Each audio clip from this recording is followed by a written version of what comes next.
Another day, another new arrival tayo mga buseng. Ay tayo nandini ngayon sa ukay. Aray sa tapat lang ng katedral mga buseng. Ay gawa nga ng kita ko'y nagdi-display na dine ng kanilang mga i-arrival bukas. Ay di atin nang iispatan yung ating mga kukuning sapatos para advantage din natin sa ibang mga selektor na pupunta kinabukasan. Kaya naman tayo naghihintay dine kung ano bagay yung kanilang ilalapag dine ng mga solid at mga high-end na sapatos. Ay kakatapos nga lang din nating sumamba mga buseng, kaya naman aray at tuong pagkakadami ng tsinilas sa gilid na iyon ay hindi na tayo makakatakbo doon at puro tsinilas. Kita mo ga naman mga buseng at box ang kanilang mga sapatos din ay may mga ispat na nga tayong nakikita diyan. Ay inabot na tayo din ng alas 11 ng gabi sa paghihintay mga buseng. Ay kay naman ay hindi pa tapos mag-display ay nagbababa pa ng mga box ay ng sapatos, pero tayo may nakikita na diyan mga buseng ng mga A6 na high-end din. Kaya naman atin ang target lock iyan. Ay buti na lang at bukas ang kanilang roll up at tuong tayo makaka-spot ng ayos din mga buseng. Gawa bukas nga ay maraming dadayo din na taga Maynila at mga taga Cavite. Gawa ng ang ukay na rin mga buseng ay madami na ding branch sa Bulacan, Metro Manila. Kaya alam din nila na magaganda yung nalabas din ng mga garments at mga shoes and bags. Kaya talagang aray dadayuhin mga buseng. Kaya kahit tayo abutin din ng alas 11 mga buseng ay ayos laang para alam na natin kung saan tayo tatakbo. Unlike kung tayo bukas papupunta sa mismong arrival ay paniguradong aligaga tayo sa paghahanap. Ay pag sa dami din ng bags mga buseng ay may balansyugo pa at iba't ibang klase pa mga buseng ay talagang aray dadayuhin nga kinabukasan ay tayo maaga din gigising mga buseng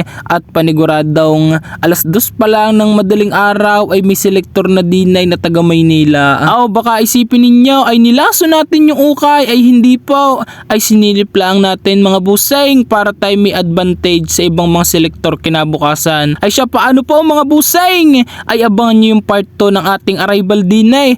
Ingat po kayong lagi mga buseng.